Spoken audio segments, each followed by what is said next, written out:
नमस्कार, स्वागत है आपका विक्रम टॉक्स में। आज हम आपके लिए लेके आए हैं सबसे बड़ी जो एक तरह से सूत्रों के हवाले से खबर चल रही है ना, सबके अपने-अपने प्रेडिक्शंस आ रहे हैं क्योंकि वर्ल्ड कप की टीम का अनाउंसमेंट बहुत जल्दी होने वाला है क्योंकि 1 मई जो डेट दी गई है कि आपको प्रोविज़नल लिस्ट देनी है। आपने देखा होगा अभी न्यूज़ीलैंड ने अपनी टीम की घोषणा की। ऐसे में भारतीय टीम की भी जल्द ही घोषणा होने वाली है, लेकिन आईपीएल की वजह से कई पेंच फँस गए हैं टीम इंडिया के चुनाव में। वो पेज क्या हैं, उसके बारे में तो आपको बताएँगे, लेकिन अगर फ़ेसबुक पे देख रहे हैं ना, तो पेज को फ़ॉलो और लाइक कर लीजिए और अगर यूट्यूब पे देख रहे हैं ना, तो सब्सक्राइब कर लीजिए क्योंकि यहीं पे आपकी कोई भी क्रिकेट से जुड़ी हुई खबर छूटेगी नहीं। तो चलिए आपको बताते हैं कि आप जिस तरीके से अभी तक देख रहे होंगे कि चाहे वो संजय मांजरेकर हों या फिर बात करें हम मोहम्मद कैफ हों, ये जितने भी दिग्गज खिलाड़ी हैं, ये लगभग अपने प्लेइंग 11 दे रहे हैं। लेकिन जो चौंकाने वाले फैसले ना, वो आईपीएल की वजह से बहुत कुछ आ सकते हैं। क्योंकि जिस तरीके से जब अगर बात की जाए अफ़गानिस्तान के खिलाफ जब भारतीय टीम ने लास्ट टी20 मैच खेला था, उसमें जो कई खिलाड़ी थे ना, यहाँ तक कि कप्तान श्रेयस अय्यर जो कि बीच में कप्तानी भी कर रहे थे वो भी बाहर हो सकते हैं। अब आप सोच रहे होंगे ऐसा कैसा हो सकता है कि श्रेयस अय्यर जैसा खिलाड़ी, रिंकू सिंह भी बाहर हो सकते हैं। जी हाँ, अब आप सोच रहे होंगे ऐसा कैसे हो सकता है? रिंकू सिंह ने जब टी20 मैचेस खेले हैं तो उसमें कुछ अच्छे फिनिशेस किए हैं। उन्होंने दिखाया है कि केवल वो आईपीएल में नहीं बल्कि अंतर्राष्ट्रीय स्तर पे भी बहुत अच्छी परफॉर्मेंस कर सकते हैं। लेकिन दिक्कतें ना बहुत ज़्यादा बढ़ गई हैं रोहित शर्मा की, अजीत अगरकर की और सिलेक्शन कमिटी की। क्योंकि उसमें राहुल द्रविड़ को भी जोड़ लीजिए, कोच हैं। तो ऐसे में सबसे बड़ी समस्या ये बढ़ गई है पहले तो अब कौन-सा विकेट कीपर बल्लेबाज टीम इंडिया में लिया जाए, ये सबसे बड़ी समस्या आने वाली है। क्योंकि 6-6 दिनेश कार्तिक की बात करें, बहुत अच्छा एक्सपीरियंस है।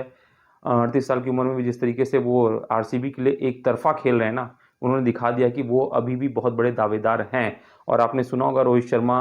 से जब गिलक्रिस्ट बात कर रहे थे, तो वहाँ पे भी उन्होंने दिनेश कार्तिक का नाम लिया था। ऐसे में दिनेश कार्तिक चॉइस हैं। ऋषभ पंत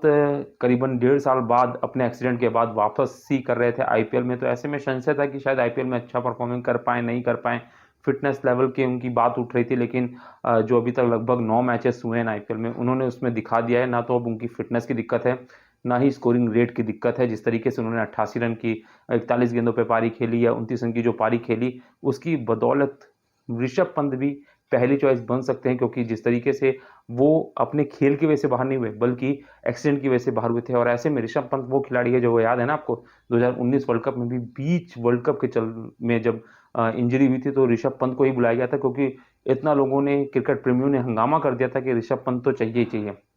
ऐसे में उसके बाद तो ऑस्ट्रेलिया दौरे में टेस्ट मैच में बहुत अच्छी इनिंग्स खेली हैं, तो ऋषभ पंत चॉइस है। केएल राहुल जो वर्ल्ड कप में जिस तरीके से आपने देखा कि ऋषभ पंत के एक्शन के बाद वर्ल्ड कप में जो पूरी ज़िम्मेदारी उठाई हुई थी विकेट कीपिंग की और बल्लेबाजी भी शानदार तरीके से की, शतक भी लगाए, वो केएल राहुल हैं। ऐसे में केएल राहुल भी ज़बरदस्त परफॉर्मेंस कर रहे हैं। अभी अंतिम ही मैच में भले वो हार गए हों, लेकिन 71 रन की जो उन्होंने पारी खेली, वो लगातार फॉर्म में दिख रहे हैं। बीच में हल्की-सी इंजरी थी जिसमें एक मैच में पूरन ने कप्तानी भी की थी एलएसजी के लिए, लेकिन वो भी फॉर्म में पूरा दिख रहा है। उनको बाहर निकालना बहुत मुश्किल है, तो उनका टीम में सिलेक्शन होना तय है। लेकिन अगर ऋषभ पंत को लिया जाता है, तो संजू सैमसन को कैसे बाहर किया जाएगा? क्योंकि संजू सैमसन बतौर कप्तान राजस्थान रॉयल्स को पहले ही लगभग-लगभग क्वालीफाई करा चुके हैं और क्वालीफाई केवल अपने दम पे बहुत ज़्यादा करा है क्योंकि शुरुआत जो चाहिए होती थी यार मिडल ऑर्डर में जो कि आके खेलते थे। पहले मैच में ही उन्होंने 80 रन की पारी खेली। फिर से लगातार अर्धशतक लगा रहे हैं और लगातार ज़बरदस्त परफॉर्मेंस दे रहे हैं, तो ऐसे में उनको कैसे बाहर करेंगे? तो टीम इंडिया के लिए सबसे बड़ी दुविधा ये है कि करीबन ईशान किशन तक तो हम पहुँच ही नहीं पा रहे हैं। हालाँकि उनकी परफॉर्मेंस भी अच्छी नहीं चल रही है, नेगेटिव है, तो वो शायद से इस बार पहले से ही बाहर हैं, लेकिन वहाँ तक हम पहुँच ही नहीं पा रहे हैं। तो विकेट कीपर में आपको कौन लगता है कि कौन से ऐसे 2 स्लॉट है जिसमें किंग को लिया जा सकता है? वैसे विक्रम बॉस की जो टीम है रिसर्च किया उसके हिसाब से केएल राहुल और ऋषभ पंत क्योंकि वो एज प्लेयर हैं, आक्रामक भी हैं, विकेट के पीछे भी से भी खेल करते रहते हैं, तो शायद उन पे रोहित शर्मा ज़्यादा भरोसा करें। तो आपको क्या लगता है कि विकेट कीपर बतौर बल्लेबाज कौन खेलने वाला है टीम इंडिया में? वो ज़रूर बताइएगा। अगर बात की जाए टीम इंडिया की प्लेइंग 11 की फिक्स, तो शुभमन गिल बाहर हो सकते हैं। आप सोचोगे शुभमन गिल जिसने पिछले आईपीएल मैच में 900 रन बना चुके थे, लेकिन जो वर्तमान अंतर्राष्ट्रीय फॉर्म है ना वो उनकी बहुत अच्छी चली नहीं है और इस आईपीएल में भी बहुत अब तक कोई बहुत बड़ी पारी 1 पारी 2 पारी आई भी, लेकिन बहुत एक जो कहते हैं ना इम्प्रेसिव पारी वो अभी तक नहीं आ पाई है और यशस्वी जायसवाल का लगभग खेलना तय है। ऐसे में ओपनिंग रोहित शर्मा, यशस्वी जायसवाल, तीसरे नंबर पे विराट कोहली का खेलना तय है। चौथे नंबर पे आप मान के चल सकते हैं कि शिवम दुबे की लगभग जगह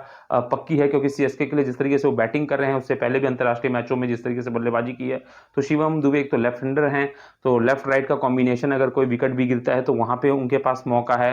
वहां पे लगभग खेलना तय है। हार्दिक पांड्या की परफॉर्मेंस उतनी अच्छी नहीं है, बतौर कप्तान भी वो नहीं उतना अच्छा, लेकिन जो उनका बॉलिंग एस्पेक्ट है ना, लगातार 4 ओवर इस बार वो आईपीएल में कर रहे हैं, तो हो सकता है उनको, वैसे भी तो वाइस कैप्टन चुना ही गया है, तो ऐसे में हार्दिक पांड्या को तो लिया ही जाएगा, क्योंकि बॉलिंग कैपेबिलिटी के चलते ना, और बल्लेबाजी में उन्होंने जो 3 या 4 छक्के चौके लगाते हैं, छोटी इनिंग्स पिछली गेंद मैच में भी हमने देखा था कि 20 गेंदों पे 40 रन की पारी खेली थी, उससे पहले एक बार 36 रन की पारी खेली थी, तो हार्दिक पांड्या की जगह लगभग तय दिख रही है। बात करने आएंगे, कुलदीप यादव अपनी जगह लगभग तय बना चुके हैं, क्योंकि जिस तरीके से वो गेंदबाजी के साथ बल्लेबाजी कर रहे हैं ना, उसने इस बार दिखा दिया है कि उन्होंने अपनी गेंदबाजी के साथ साथ बल्लेबाजी पे भी बहुत बड़ा काम किया है। Yuzvendra Chahal IPL bowling king उनको हम कह सकते हैं, पहले खिलाड़ी हैं, 200 से ज्यादा विकेट ले चुके हैं, सर्वाधिक विकेट है, लेकिन उनको जगह नहीं मिलते दिख रही, क्योंकि ना तो उनके पास बल्लेबाजी है। गेंदबाजी में कुलदीप यादव रविंद्र जडेजा को निकालेंगे नहीं, क्योंकि बतौर बल्लेबाज अच्छी बल्लेबाजी भी करते हैं सीएसके के लिए,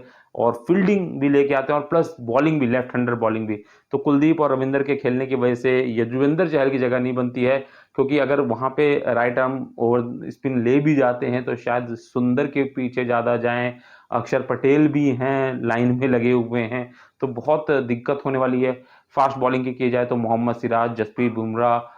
मुकेश कुमार को मौका मिल सकता है, या फिर मयंक यादव भी आ सकते हैं, क्योंकि हालांकि अब वो आज जो जो एलएसजी का मैच होना है मुंबई इंडियंस से, उसमें शायद वो वापसी अगर करते हैं और कंसिस्टेंटली बॉलिंग करते हैं अच्छी, क्योंकि वेस्ट इंडीज की पीछे, यूएसए के पीछे तेज होने वाली है, स्विंग होने वाली है, तो 150 का गेंदबाज आपको चाहिए होगा, और इस समय मयंक यादव से अच्छा ऑप्शन भारत के पास नहीं है, तो वो प्रॉब्लम्स में रहेंगे जरूर। शमी इस बार है नहीं, पहली वो चोट और उसकी वजह से बाहर है, ऐसे में एक दो तेज गेंदबाजों को और मौका मिल सकता है, लेकिन जो परेशान करने वाली बात है ना, वो गिल्स फैंस के लिए कि शुभमन गिल को शायद मौका मुश्किल दिख रहा है टॉप ऑर्डर में, जिस तरीके से आईपीएल में भी उनका परफॉर्मेंस है। गेंदबाजी में बात की जाए तो बुमराह के ऊपर बहुत बड़ी जिम्मेदारी फिर से होगी, जैसे वर्ल्ड कप में उन्होंने निभाई है, तो प्लेइंग 11 में लगभग यही खिलाड़ी होने वाले हैं। कुछ प्रोबेबल्स में नाम, क्योंकि लगभग 20 प्रोबेबल्स के नाम चुने जाएंगे जो 13 मई तक फिर फाइनल किए जाएंगे, और ये 20 हालांकि सफर जरूर करेंगे टीम इंडिया के साथ, क्योंकि वहां पे प्रैक्टिस के लिए खिलाड़ी चाहिए होते हैं गेंदबाज, तो उसमें उन्नाकट भी जा सकते हैं, जो भी आप फास्ट बॉलर्स देख रहे हैं उसमें ज़्यादा उनकी संभावनाएं हैं, लेकिन जो टीम का चयन है ना, वहाँ पे विकेट कीपिंग और बल्लेबाज में बहुत मुश्किल होने वाली है, कौन आएगा कौन, और रिंकू सिंह बाहर हो सकते हैं, क्योंकि शिवम दुबे की परफॉर्मेंस के बाद और तिलक वर्मा के परफॉर्मेंस के बाद रिंकू सिंह की जगह पे, हालांकि प्रोबेबल्स 20 में हो सकते हैं, लेकिन प्लेइंग 11 में मुश्किल लग रहा है कि रिंकू सिंह, क्या आपको लगता है कि रिंकू सिंह को जगह मिलनी चाहिए प्लेइंग 11 में या नहीं, क्योंकि जिससे तिलक वर्मा, शिवम दुबे परफॉर्मेंस कर रहे हैं ना, बहुत मुश्किल लग रहा है कि वहां पे वो फिट हो सके, क्योंकि शिवम दुबे के साथ एक प्लस पॉइंट ये है कि वो बॉलिंग भी करा लेते हैं, स्पिन गेंदबाजी वो करा लेते हैं कुछ ओवर्स, तो ऐसे में टी20 तो आपको पता है ऑलराउंडर्स का गेम है, तो वहां पे बहुत बड़ा एक चांस है कि शायद रिंकू सिंह पे तरजीह जो है वो शिवम दुबे के दी जाए। तो आपकी प्लेइंग 11 क्या है, कमेंट बॉक्स में जरूर बताइए।